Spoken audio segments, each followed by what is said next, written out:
Assalamualaikum warahmatullahi wabarakatuh. Selamat pagi teman-teman. Kita berjumpa lagi. Pada kesempatan kali ini kita akan belajar bersama tentang teks cerita inspiratif. Ini masuk dalam kompetensi dasar 3.11 dan 4.11. Untuk yang dibahas pertama yaitu indikator pada video kali ini yaitu mengidentifikasi pengertian dan ciri-ciri teks inspirasi. Yang kedua, mengidentifikasi jenis-jenis teks cerita inspirasi. Yang ketiga, yaitu menentukan informasi dalam teks cerita inspirasi. Dan yang keempat, yaitu menyimpulkan isi teks cerita inspirasi. Dari indikator tersebut, maka tujuan pembelajaran pada materi kali ini yaitu yang pertama, peserta didik mampu mengidentifikasi pengertian dan ciri-ciri teks cerita inspirasi. Yang kedua, peserta didik mampu mengidentifikasi jenis teks cerita inspirasi. Yang ketiga, peserta didik mampu menentukan isi teks cerita inspirasi. Dan yang keempat, yaitu peserta didik mampu menyimpulkan isi teks cerita inspirasi. Kemudian, materi pembelajaran pada kali ini, yang pertama yaitu pengertian. Kemudian yang kedua yaitu ciri-ciri, yang ketiga adalah jenis teks, yang keempat adalah langkah menyimpulkan dan langkah menentukan isi. Teman-teman, mari kita perhatikan contoh berikut ini. Akan diputarkan sebuah video.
Nah, mereka bisa menaiki kas pesawat tadi itu.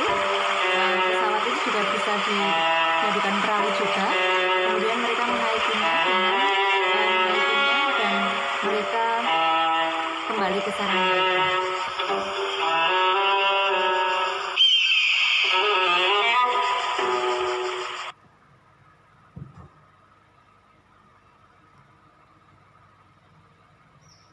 Oke, terima kasih.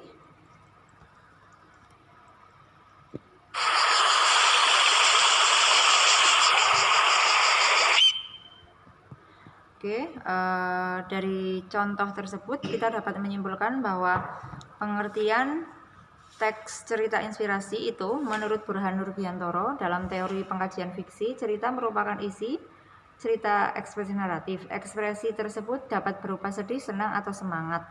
Kemudian berdasarkan Kamus Bahasa Indonesia, inspiratif berasal dari kata dasar inspirasi yang berarti ilham. Kemudian dapat disimpulkan bahwa cerita inspirasi adalah kisah yang menggerakkan hati sehingga membuat pembacanya bersemangat atau termotivasi.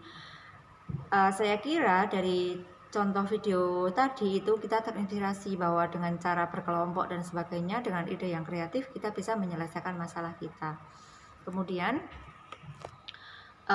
ciri-ciri teks cerita inspiratif yaitu pertama, memiliki tema yang spesifik mengenai kehidupan seseorang atau perjuangan yang dikembangkan secara naratif. Kemudian amanat atau pesan dalam cerita inspiratif adalah sorotan utama, karena nama saja cerita inspirasi, maka amanat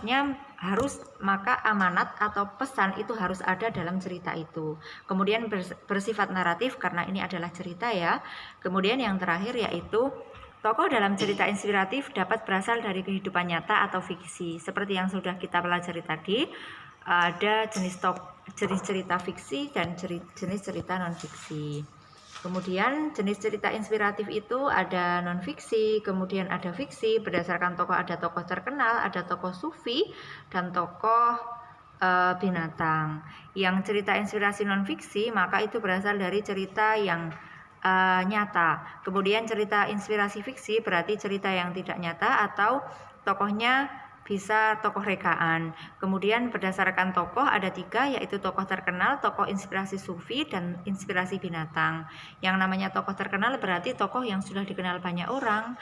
Misalnya tokoh inspirasi tentang B.J. Habibie, maka nanti tokohnya juga sudah terkenal. Kemudian inspirasi sufi, kita kenal misalnya ada tokoh Abu Nawas. Jadi ketika ada cerita Abu Nawas dan itu menginspirasi, maka itu adalah cerita inspirasi. Kemudian tokoh inspirasi binatang yang seperti di Putar tadi, itu adalah jenis cerita inspirasi berdasarkan tokoh masuk pada cerita inspirasi binatang. Kemudian yang selanjutnya langkah menentukan informasi. Yang pertama harus dilakukan yaitu cermati dan memahami, kemudian menentukan tema, dan yang terakhir yaitu menentukan ide pokok dan pendukung. Kemudian yang selanjutnya yaitu langkah menyimpulkan teks cerita inspirasi. Yang pertama tentu kita harus membaca dengan cermat, kemudian memahami isi cerita, yang ketiga menentukan garis besar, dan yang keempat menentukan nilai. Demikian untuk kompetensi dasar 3.11 dan 4.11 tentang teks cerita inspiratif.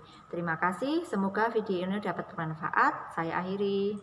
Assalamualaikum warahmatullahi wabarakatuh.